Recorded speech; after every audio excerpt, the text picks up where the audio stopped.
Hello everyone. तो आज की इस वीडियो से हम एक नया सब्जेक्ट इलेक्ट्रिकल मशीन स्टार्ट करने जा रहे हैं। इलेक्ट्रिकल मशीन में हम सबसे पहले डीसी मशीन देखेंगे।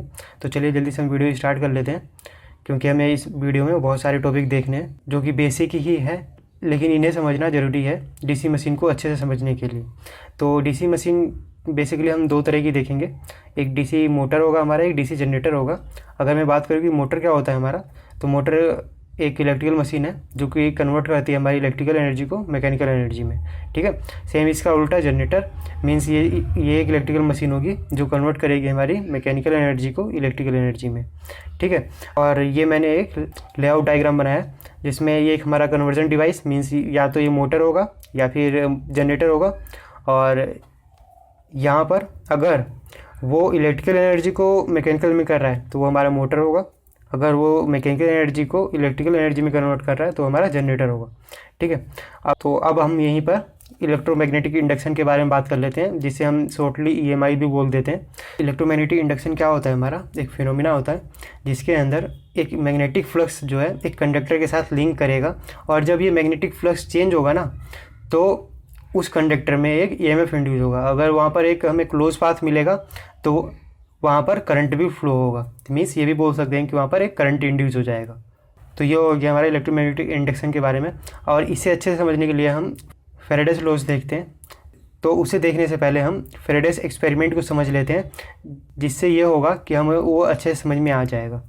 तो फैराडेस एक्सपेरिमेंट की बात करूँ मैं, तो यहाँ पर हम इसे 3 पार्ट में करके समझने वाले हैं। तो पहले पार्ट में क्या होता है कि सर माइकल फैराडे ने एक कोयल ली, ये मैंने कोयल बना रखी है, उसे उन्होंने गैल्वेनोमीटर से कनेक्ट किया।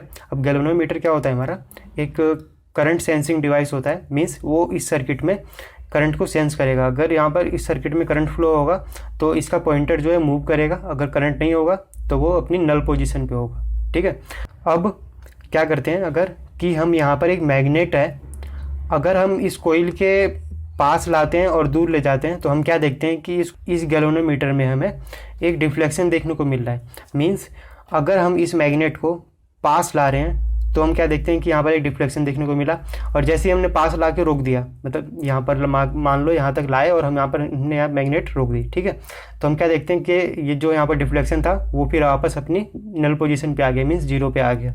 अब जब हम इसे दूर ले जाते हैं मैग्नेट को वापस, ठीक है, तब हम क्या देखते हैं कि हमें फिर डिफ्लेक्शन देखने को मिल रहा है, लेकिन अब की बार डिफ्लेक्शन जो है अपोजिट डायरेक्शन में है, जैसा कि पिछली बार था उससे अपोजिट डायरेक्शन में है। और जैसे हम अपने दूर वाले पॉइंट पे ले आके उसे रोकते हैं, फिर डिफ्लेक्शन हमारा 0 हो जाता है, मीन्स नल पोजीशन पे आ जाता है। ठीक है, कुछ इस तरह से होता है।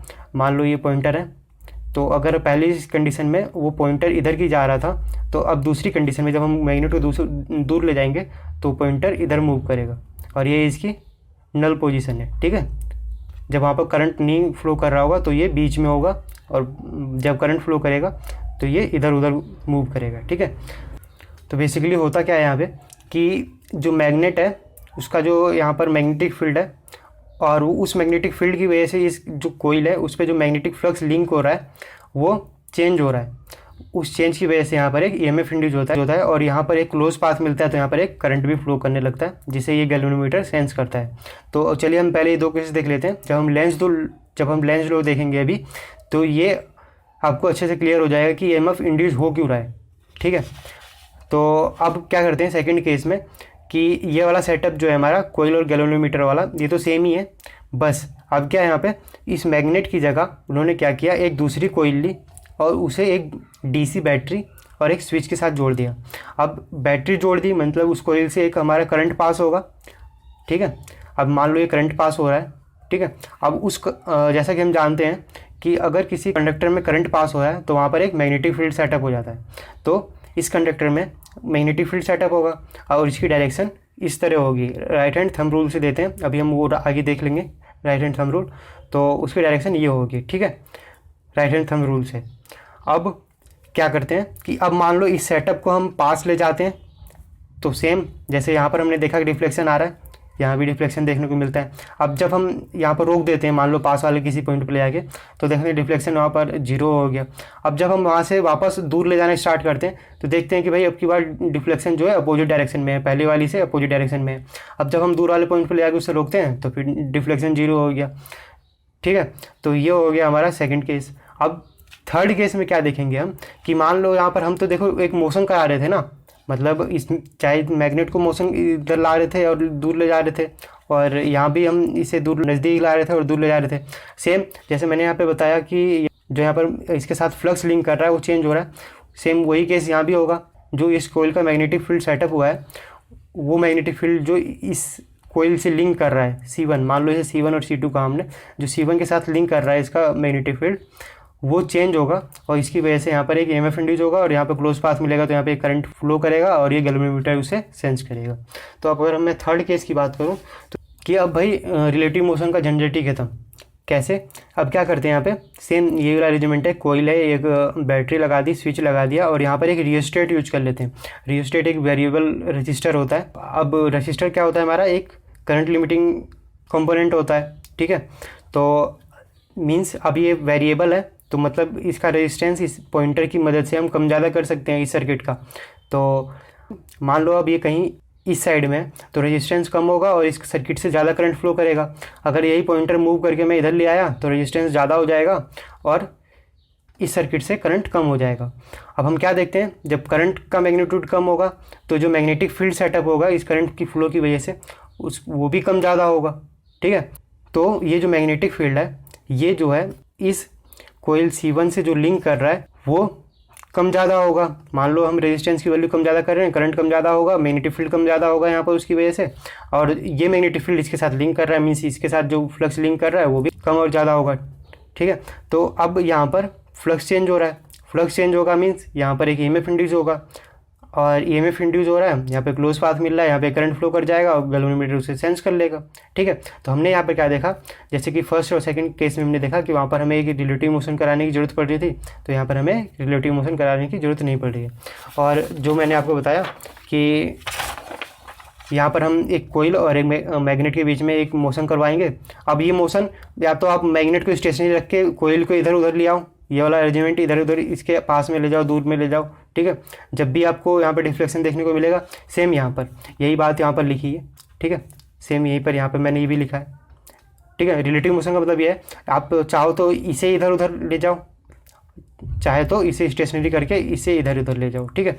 अब अगर मैं बात करूँ कि फैराडेस लॉ है, तो फैराडेस फर्स्ट लॉ क्या कहता है हमारा कि जब किसी कंडक्टर से या फिर कोयल से या फिर किसी सर्किट से फ्लक्स चेंज होगा, जो उसके साथ लिंक कर रहा है वो चेंज होगा, तो वहाँ पर एक EMF इंड्यूस होगा, ठीक है। सेम अभी हमने एक्सपेरिमेंट में यही देखा है कि जब इस वाली कोयल में जब भी फ्लक्स चेंज हुआ है तो यहाँ पर हमें एक डिफ्लेक्शन देखने को मिला है, मीन्स यहाँ पर एक EMF इंड्यूस हुआ, ठीक है।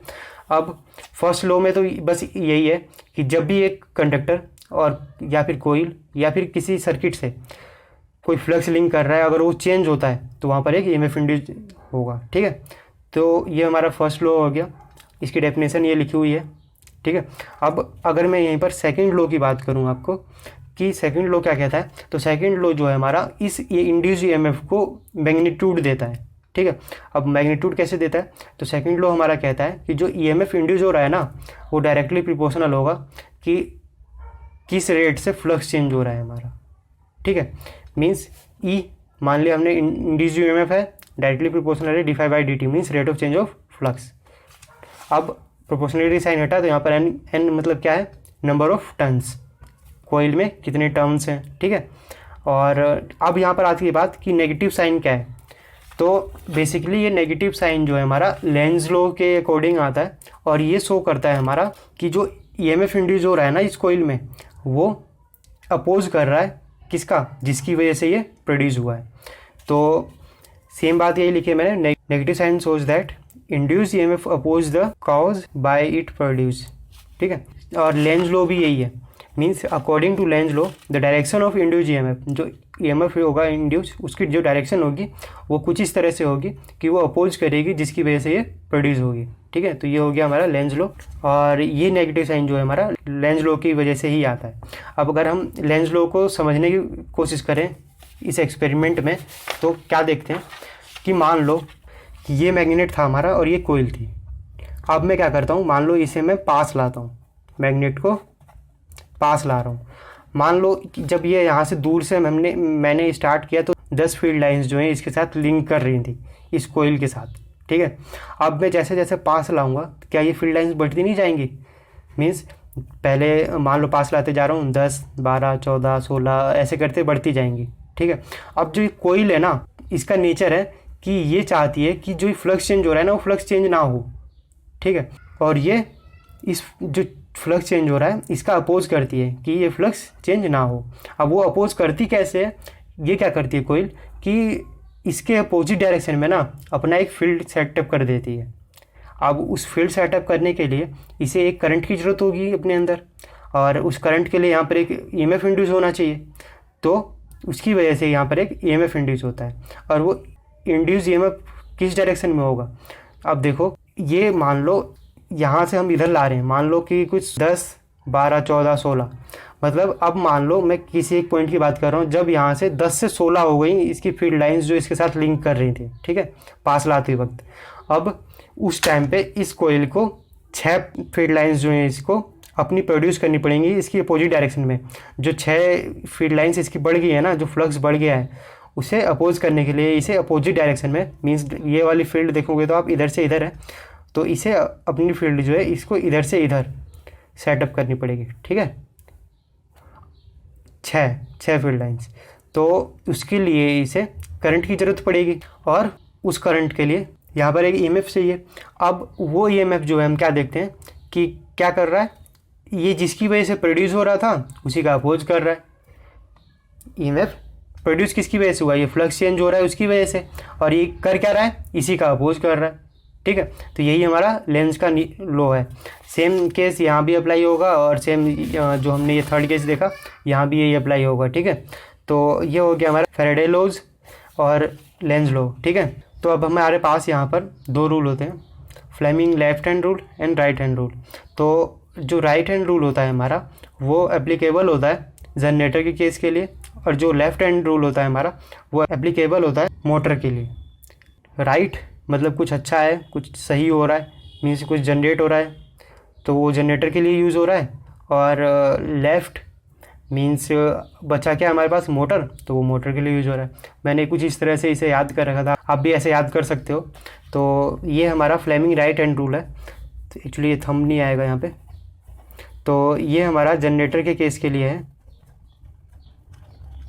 तो फ्लेमिंग राइट हैंड रूल हमारा बेसिकली क्या कहता है कि जब हम अपने राइट हैंड की 2 उंगलियों और एक थंब को स्ट्रेच करते हैं परपेंडिकुलरली, ठीक है, एक दूसरे से, तब हमारे जो फर्स्ट फिंगर है वो पॉइंटेड करती है किस डायरेक्शन में? मैग्नेटिक फील्ड के, और जो थंब है हमारा वो पॉइंट करता है किस डायरेक्शन में? जो कंडक्टर है उसके मोशन की डायरेक्शन में, ठीक है। और तब जो हमारी सेंट्रल फिंगर है वो क्या शो करती है कि उसके अंदर जो ईएमएफ इंड्यूस हो रहा है उसकी वजह से किस डायरेक्शन में करंट फ्लो करेगा, ठीक है। तो कैसे बताया मैंने? जो हमारी फर्स्ट फिंगर है वो किस डायरेक्शन में? मैग्नेटिक फील्ड की डायरेक्शन में। जो हमारी थंब है उसकी डायरेक्शन में, वो हमारी रहेगी मोशन ऑफ कंडक्टर, किस डायरेक्शन में उसका मोशन है। और जो हमारी फिर उसके बाद जो हमारा सेंट्रल फिंगर है वो किस डायरेक्शन में पॉइंटेड करता है? जो उस कंडक्टर के अंदर ईएमएफ इंड्यूस होगा उसकी वजह से जो करंट फ्लो करेगा उसको शो करेगा ये वाली डायरेक्शन, ठीक है। तो ये हो गया हमारा फ्लेमिंग राइट हैंड रूल। इसे हम ऐसे देख सकते हैं कि मान लो ये हमारा थंब है, ठीक है, ये हमारी फर्स्ट फिंगर, सेंट्रल फिंगर, तो थंब हमारा मोशन ऑफ कंडक्टर की डायरेक्शन में होता है, और फर्स्ट फिंगर जो है हमारी मैग्नेटिक फील्ड की डायरेक्शन में होती है। और तब हमारी जो सेंट्रल फिंगर है वो क्या देती है? हमें डायरेक्शन ऑफ इंड्यूस करंट देती है, ठीक है, किसी कंडक्टर में। हम क्या देखते हैं कि थंब जो है हमारा मोशन ऑफ कंडक्टर को पॉइंट आउट कर रहा है, और 4 फिंगर या फिर इंडेक्स फिंगर बोल देते हैं, जो हम यहाँ पर फर्स्ट फिंगर बोल लेते हैं उसे, तो वो हमारी मैग्नेटिक फील्ड के डायरेक्शन में है। और मिडल फिंगर या फिर सेंट्रल फिंगर जिसे मैंने लिखा था वो फिर क्या रिजल्ट देगी हमें? जो उसमें ईएमएफ इंड्यूस हो रहा है उसकी वजह से जो करंट फ्लो करेगा ना उसके अंदर, उसकी डायरेक्शन को इंडिकेट करेगी, मिडल फिंगर या फिर हमारी सेंट्रल फिंगर। तो अगर मैं अब यहीं पर जल्दी से फ्लेमिंग लेफ्ट हैंड रूल की बात करूं तो ये हमारा किसके लिए एप्लीकेबल होता है? मोटर के लिए।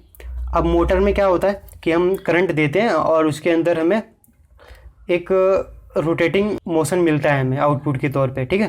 तो अब देखते हैं हम क्या कि जब हम लेफ्ट हैंड रूल के हिसाब से कि जब हम अपनी फर्स्ट टू फिंगर एंड अपनी थंब को जब स्ट्रेच करते हैं परपेंडिकुलरली, तो हमारी जो फर्स्ट फिंगर है वो मान लो पॉइंट आउट करती है मैग्नेटिक फील्ड के डायरेक्शन में, और जो हमारी सेंट्रल फिंगर है वो पॉइंट आउट करती है किसी डायरेक्शन में, जो हमारा करंट फ्लो हो रहा है उसकी डायरेक्शन में। तब हमारा जो थंब है ना वो किसको डायरेक्शन देगा, जो उस कंडक्टर पे फोर्स लग रही होगी ना उसको डायरेक्शन देगा। ठीक है, तो ये हमारा फ्लेमिंग लेफ्ट हैंड रूल हो गया। हमने क्या देखा, राइट हैंड रूल में क्या था, जो फर्स्ट फिंगर थी हमारी वो किसकी डायरेक्शन में थी, मैग्नेटिक फील्ड की डायरेक्शन में थी, यहाँ पर भी मैग्नेटिक फील्ड की डायरेक्शन में।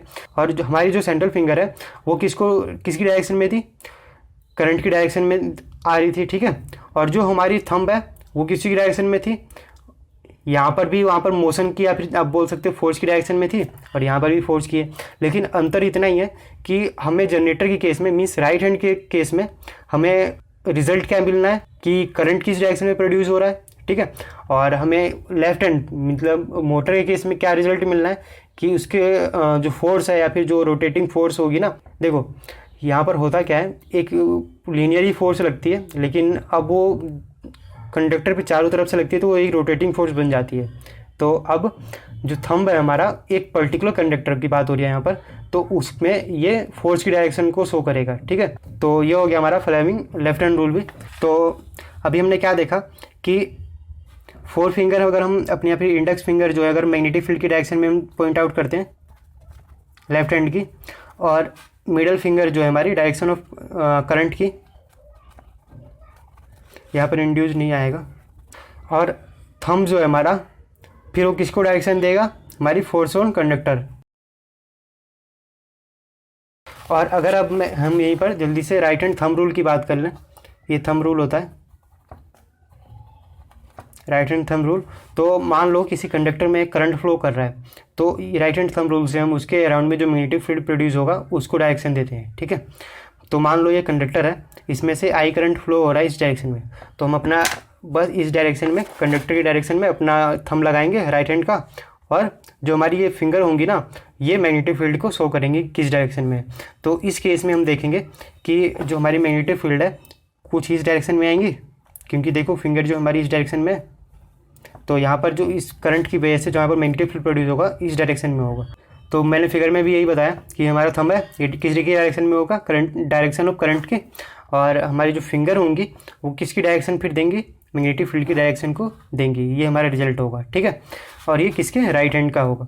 अब यहीं पर अगर मैं कन्वेंशन की बात कर लूँ छोटे से, तो हम क्या मशीन में हम क्या लेके चलते हैं, जब डॉट की बात होगी ना तो इसका मतलब होगा कि एक कंडक्टर है नीचे से ऊपर की तरफ आ रहा है। ठीक है, और इसके अंदर करंट जो है फ्लो किसकी डायरेक्शन में कर रहा है, नीचे से ऊपर की डायरेक्शन में, मीन्स ऐसे ऊपर की साइड। ठीक है, अगर अब मैं यहीं पर इसकी बात करूं, ये डिनोट करता है हमारा कि एक कंडक्टर है और उसमें करंट जो है हमारा फ्लो कर रहा है ऊपर से नीचे की डायरेक्शन में, मीन्स इनसाइड द पेपर, आप ऐसे बोल सकते हो। तो यहाँ पर मैं लिख दूँ आउटवर्ड इनवर्ड। ठीक है, अब अगर मैं यही बात करूं कि इसकी वजह से मान लो ये एक कंडक्टर है, पेन जो है मेरा मान लो कंडक्टर है, इसके अंदर करंट फ्लो कर रहा है, इस केस में मीन्स नीचे से ऊपर की तरफ करंट फ्लो कर रहा है, तो मैग्नेटिक फील्ड किस डायरेक्शन में होगी। तो मैं अपना राइट हैंड लाऊंगा और करंट की डायरेक्शन में मेरा थंब होगा, और अपना हाथ जब ऐसे करूँगा तो ये इसकी मैग्नेटिक फील्ड को डायरेक्शन देगा। तो मतलब यहाँ पर इस केस में ये होगी डायरेक्शन मैग्नेटिक फील्ड की, और ये कौन सी डायरेक्शन है हमारी, एंटी क्लॉकवाइज। अब अगर मैं यहीं की बात करूँ इनवर्ड की, तो मीन्स करंट यहाँ से नीचे की साइड जा रहा है, मीन्स ऊपर से नीचे की साइड। तो यहाँ पर हम क्या देखेंगे कि अपना जब थंब करंट की डायरेक्शन में करेंगे, और तो हमारी जो ये फिंगर है डायरेक्शन देंगे किसे, मैग्नेटिक फील्ड को। तो अब यहाँ पर हम क्या देखते हैं कि जो ये हमारी कौन सी डायरेक्शन होगी, क्लॉकवाइज। ठीक है, तो आज की वीडियो हम यहीं तक रखते हैं अपनी। तो आई होप आपको ये सब अच्छे समझ में आ गया होगा, लेकिन अगर फिर भी आपको इसमें कहीं डाउट है तो आप मुझे कमेंट करके पूछ सकते हो, और अगर वीडियो अच्छी लगी तो लाइक चैनल सब्सक्राइब जरूर करें। Thank you.